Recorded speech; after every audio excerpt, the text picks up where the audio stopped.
ગયા લેક્ચરમાં આપણે મેગ્નેટાઇઝેશન અને મેગ્નેટાઇઝેશન તીવ્રતા જોઈ. તો હવે આજે આપણે એના લગતું ઉદાહરણ જોવાનું છે. ઉદાહરણ 5.5, જેની રકમ છે એક સોલેનોઇડમાં ગર્ભમાનના કોર દ્રવ્યની સાપેક્ષ પરમિએબિલિટી. તો સાપેક્ષ પરમિએબિલિટીને શું કહે છે? મ્યુઆર. મ્યુઆર વડે દર્શાવવામાં આવે છે. એનું મૂલ્ય આપેલું છે 400 મૂલ્ય આપેલું છે. સોલેનોઇડના આંટાના ગર્ભથી હવા વડે જુદા પડેલ છે. આંટામાં 2 એમ્પિયર વિદ્યુત પ્રવાહ વહે છે. તો I is equal to 2 ampere વિદ્યુત પ્રવાહ વહે છે. તો તેમાં મીટર દીઠ આંટાઓની સંખ્યા, તો આંટાઓની સંખ્યા શું હોય? મીટર દીઠ એટલે અંતર કેટલા છે? 1000 મીટર દીઠ એટલે અંતર શું છે? મીટર દીઠ. લંબાઈ દીઠ આવી. લંબાઈ દીઠ આંટાઓની સંખ્યા, સંખ્યાનો એકમ હવે નીચે મીટર આવે આપેલું છે. તો હવે તમારે H એટલે તીવ્રતા, મેગ્નેટિક તીવ્રતા શોધવાની છે. જે તીવ્રતા થાય એટલે કે મતલબ કે તમે આંટાઓમાં વિદ્યુત પ્રવાહ પસાર કરો તો જેટલા આંટા હોય એટલું ચુંબકીય ક્ષેત્ર ઉત્પન્ન થાય એ આપણે શોધવાનું છે. H એટલે તીવ્રતા, N અને I.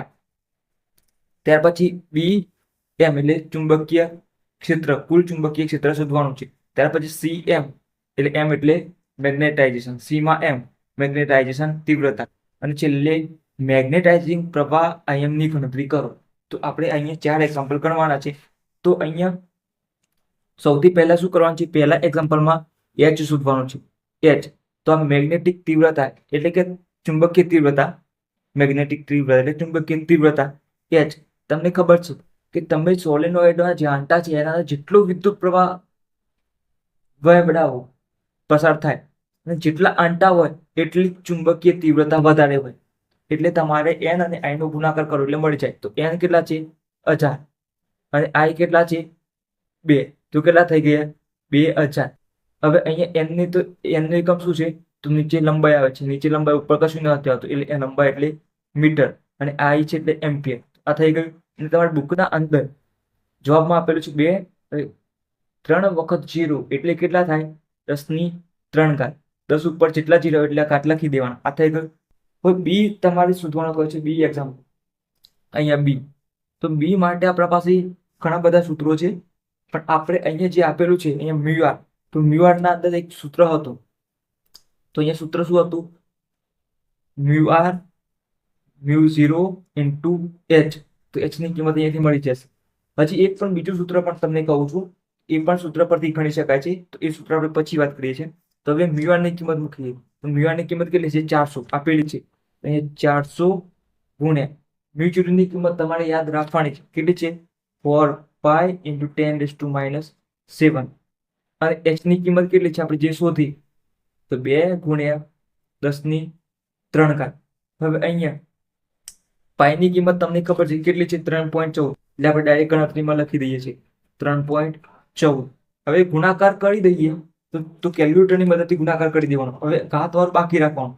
તો 400 ગુણ્યા, અહીંયા જુઓ, 400 ગુણ્યા 4 કરવાનું.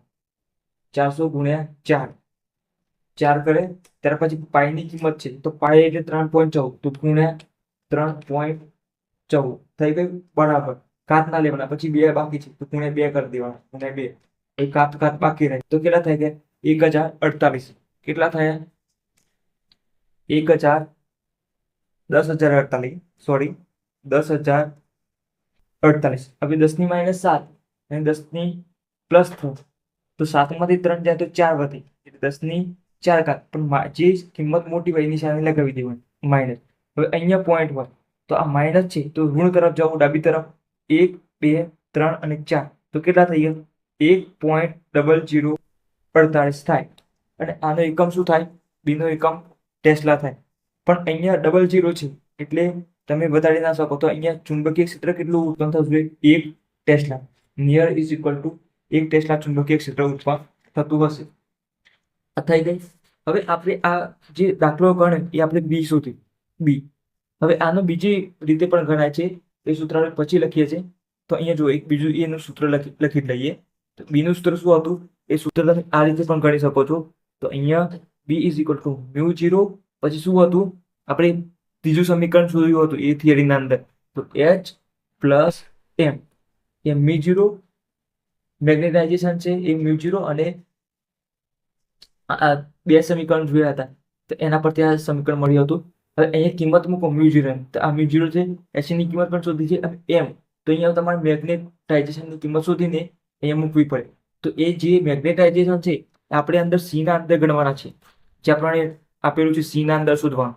તો સી ના અંદર મેગ્નેટાઇઝેશન, તો સી એના અંદર એમ શોધવાનું છે.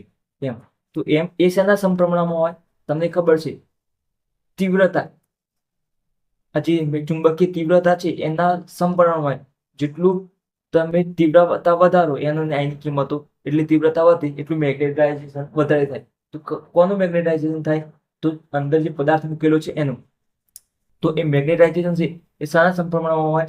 એચના સમપ્રમાણમાં હોય. એચની કિંમત તો કેટલી છે? Ni. તો અહીંયા m is equal two Ni. શું થયું? Ni. પણ આ ચલે છે ઇઝ ઇક્વલ ટુ બરાબર કર્યા તો અહીંયા તમારે શું આવે? કાય આવે.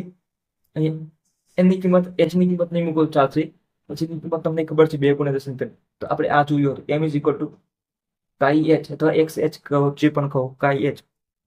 હવે તમને ખબર છે, હવે તમારે અહીંયા આ કાઈની એક્સની કિંમત શોધવી પડે. તો એક્સની કિંમત શોધો તો તમે અહીંયા કિંમત મૂકી શકો. તો અહીંયા તમને ખબર છે, જ્યારે આપણે થિયરી જોતા હતા તો અહીંયા શું કહેતા? મ્યુઆર ઇઝ ઇક્વલ ટુ, અહીંયા જે તમારા રકમના અંદર આપેલું છે, તો મ્યુઆર ઇઝ ઇક્વલ ટુ 1 પ્લસ કાઈ. તો આપણે તો કાઈ શોધવાનું છે. તો કાઈને કરતા બનાવો, તો કાઈને કરતા બનાવો તો શું થાય? મ્યુઆર માઇનસ 1 થાય. મ્યુઆરની કિંમત તો તમને આપેલી છે 4, 400. 400 માઇનસ 1 તો શું થઈ ગઈ?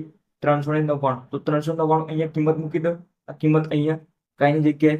તો m ઇઝ ઇક્વલ ટુ 399 ગુણ્યા એચની કિંમત કેટલી છે? 2 × 10 3. તો 2 × 10 3 ગુણાકાર કરી દઈએ તો શું થાય? 399 ગુણ્યા 2 ઇઝ ઇક્વલ ટુ 798 ગુણ્યા 10 3. શું થઈ ગયું? 10 3 થઈ ગઈ. કેટલો જવાબ મળે? 10 3 ઘાત. હવે અહીંયા પોઈન્ટ છે, તો હવે તમે ડાબી તરફ 2 પોઈન્ટ આગળ ખસો તો શું થઈ જાય? 798 એટલે તમે ભાગાકાર કરો તો ગુણવા પણ પડે. 10 2 તરફ આગળ જવું પડે, 10 2 ડાબી તરફ, તો 10 2 જમણી તરફે જવું પડે. તો કેટલા થઈ? 10 5 ઘાત થઈ ગયા. તો આ તો શાની નજીક છે? 7.98 એટલે 7.98 એટલે શાની નજીક છે? 8ની નજીક. તો 8 × 10 5 ઘાત. 8 × 10 5 ઘાત આ જવાબ તમારે મળશે. સી, આ સી મળી ગઈ. હવે ડી શોધવાનું છે. ડી, તો અહીંયા તમને ડી ના અંદર તમને મેગ્નેટાઇઝેશન પ્રવાહ IM શોધવાનું કહ્યું છે. તો IM પ્રવાહ કયો કહેવાય? મેગ્નેટાઇઝેશન પ્રવાહ. તો તમને આ જે થિયરી જોઈ હતી ત્યારે આપણે સોલેનોઇડ દોર્યો હતો, સોલેનોઇડ, આ રીતના સોલેનોઇડ. તો અહીંયા તમે વિદ્યુત પ્રવાહ પસાર કરો છો, વિદ્યુત પ્રવાહ પસાર કરો તો આના અંદર આંટા અને વિદ્યુત પ્રવાહ જે પસાર કરો તો તમને એ ચુંબકીય ક્ષેત્ર મળે. B ઇઝ ઇક્વલ ટુ મ્યુ0 Ni અને Ni ઇઝ ઇક્વલ ટુ મ્યુ0 H કર્યું હતો. આ ગણ્યું હતું. શું કર્યું હતું? મ્યુ0 Ni. આપણે અચળાંક કાઢીને કિંમતો મૂકી હતી, આ રીતના કિંમતો મળતી હતી. પણ હવે અહીંયા શું કર્યું હતું? પદાર્થ મૂક્યો હતો. અહીંયા મેગ્નેટાઇઝેશન પદાર્થ મૂક્યો હતો. તો અહીંયા પ્રવાહના લીધે આ જે પદાર્થ છે એનું પણ ચુંબકીય ક્ષેત્ર મળતું હતું મ્યુ0, અને આનું આપણે માની લઈએ કે અહીંયા BM આ બંનેનો સરવાળો કર્યો હતો અને કુલ ચુંબકીય ક્ષેત્ર મળ્યું હતું, શોધ્યું એટલે અહીંયા તમને જે અહીંયા જે મળ્યું છે કુલ ચુંબકીય ક્ષેત્ર જોઈએ છે. પણ આપણે અહીંયા જે મેગ્નેટાઇઝેશન થયું અને આ સોલેનોઇડ બંનેનું જેટલું ચુંબકીય ક્ષેત્ર છે એટલું આપણે લાવવાનું છે. પણ કઈ રીતે? આ પદાર્થ અંદરનું કાઢી નાખવાનું. મેગ્નેટાઇઝેશન પ્રવાહ શું કરવાનો? કાઢી નાખવાનો. જે મેગ્નેટાઇઝિંગ પ્રવાહ છે, પદાર્થ મૂકેલો છે અને મેગ્નેટાઇઝિંગ કરવા માટે જે પદાર્થ મૂક્યો હતો એ પદાર્થ કાઢી લેવાનો. અને આ જે આંટા વધ્યા, આંટા અને ગૂંચળું વધે, આંટા વધે અને વિદ્યુત પ્રવાહ વધે. તો આ એના અંદર એટલું જ વિદ્યુત પ્રવાહ એટલે કે મતલબ કે એટલું જ ચુંબકીય ક્ષેત્ર ઉત્પન્ન થવું જોઈએ 1 ટેસ્લા જેટલું. તો એ જે પ્રવાહ મળે એને મેગ્નેટાઇઝેશન પ્રવાહ કહેવાય. એટલે ટૂંકમાં તમે યાદ રાખો કે અંદરથી ગર્ભમાં જે પદાર્થ મૂકેલો છે એને કાઢી નાખવાનો અને તમે જે પદાર્થનું અને આ ગૂંચળાવાનું કુલ ચુંબકીય ક્ષેત્ર જેટલું હોય ચુંબકીય ક્ષેત્ર એટલું જ લાવવાનું. પણ ક્યારે? પદાર્થ કાઢીને. એ જે પ્રવાહ વધારવો પડે તમારે. આ એ તો વિદ્યુત પ્રવાહ હોય જ, પણ એના અંદર તમારે હવે ચુંબકીય ક્ષેત્ર તો વધારે હશે, અંદર પદાર્થ હશે એટલે આ કાઢી નાખે એટલે પદાર્થનું ચુંબકીય ક્ષેત્ર ઘટી ગયું. પણ આપણે તો એક ટેસ્લા જ લાવવાનું છે. પદાર્થ કાઢી નાખો એટલે 1 થી ઓછું પણ થઈ જાય. માની લો કે અહીંયા આ કૂંચરાની અંદર આ પદાર્થ છે, તો આ પદાર્થનું અને આનું માની લો કે 0.50 છે અને આનું 0.50, તો કુલ ચુંબકીય ક્ષેત્ર મળી ગયું 1 ટેસ્લા મળી ગયું. ત્યારે અંદર વિદ્યુત પ્રવાહ I વહે છે. ક્લિયર? હવે આ પદાર્થને કાઢી નાખો એટલે તમારે ત્યારે આ કુલ ચુંબકીય ક્ષેત્ર કેટલું મળતું હતું? 1 ટેસ્લા મળતું હતું. શું મળતું હતું? 1 ટેસ્લા. હવે આ કાઢી નાખ્યું, અંદરનો પદાર્થ કાઢી નાખ્યો એટલે 0.50 ટેસ્લા ચુંબકીય ક્ષેત્ર ગાયબ થઈ ગયું. હવે ખાલી ફક્ત કૂંચરાનું 0.50 વધ્યું, 0.50 ટેસ્લા વધ્યું આ કૂંચરાનું. પણ આપણે તો શું જોઈએ છીએ? આ વિદ્યુત પ્રવાહ વહે છે, 1 ટેસ્લા જેટલું લાવવાનું છે. આ એ તો વહેતો હતો, એના અંદર હવે પ્રવાહ વધારવો પડે. બેટરી જે છે પ્લસ માઇનસ વાળી, તો બેટરી આપણે નવી એડ કરવી પડે. તો એ એડ કરી તો હવે જે પ્રવાહ વહેશે એ કયો વહેશે? મેગ્નેટાઇઝિંગ પ્રવાહ. એ કેટલો વધારવો પડે? તો 1 ટેસ્લા ચુંબકીય ક્ષેત્ર થાય. તો હવે એનું સૂત્ર છે તમારે યાદ રાખવાનું છે. તો અહીંયા આપણે જ્યારે ફક્ત સોલેનોઇડ જોયું હતું, સોલેનોઇડ, તો એ શાના સંપર્કમાં હતું તમને ખબર છે? N અને I ના સંપર્કમાં હતું.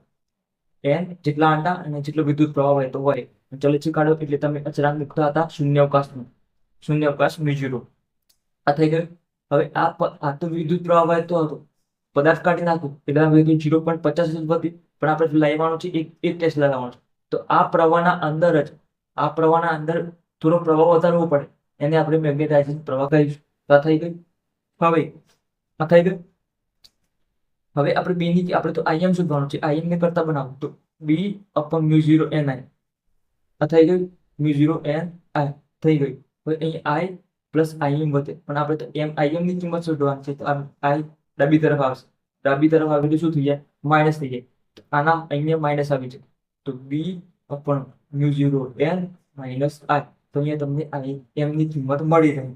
હવે કિંમતો મૂકી દો B ની, તો B ની કિંમત કેટલી છે? 1 ટેસ્લા આટલી જ લાવવાની છે. μ0 ની 4π × 10⁻⁷.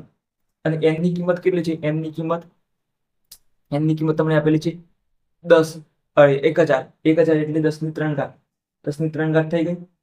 10⁻³ અને I ઇઝ ઇક્વલ ટુ કેટલા આપેલા છે? 2 એમ્પિયર. હવે અહીંયા તમારે જે ભાગાકાર કરવાનો છે એ ડાયરેક્ટ કરી દેવાનો. હવે તમને પાઈની કિંમત ખબર છે. પાઈની કિંમત કેટલી છે? 3.14. તો 3.14 એટલે જો ઉપર 1 છે તો 1 લખી દેવાનું. પછી આ બધું ભાગાકારમાં છે તો ભાગાકારનું ચિહ્ન દબાવવાનું, બરાબર દબાવવાનું. તો એ 4 છે તો 1/4 જવાબ આવી ગયો. જે જવાબ આવે એ પાઈ છે. પાછો આ છેદમાં છે એટલે ભાગાકારનું ચિહ્ન દબાવવાનું. જે જવાબ આવે ભાગાકાર 3.14 બરાબર કરી દેવાનું. હવે આ પૂરું થઈ ગયું. આટલો જવાબ આવી ગયો. તો આ જે જવાબ આવે, હવે આની ઘાત કેવી થાય? 10⁻⁷ પ્લસ 3. તો અહીંયા કેટલી વધી? 10⁻⁴. પણ છેદમાંથી અંશમાં આવે એટલે શું થઈ જાય? 10⁴. તો આ જે જવાબ આવે ઉપર આવી ગયું. ઉપર આવેલી ગયું એટલે ગુણાકાર કરવાનો. તો ગુણ્યા 10⁴ એટલે 4 0 લગાવવાના એકના પાછળ 2 અને 4 થઈ ગયા. તો કેટલો જવાબ આવે? 796.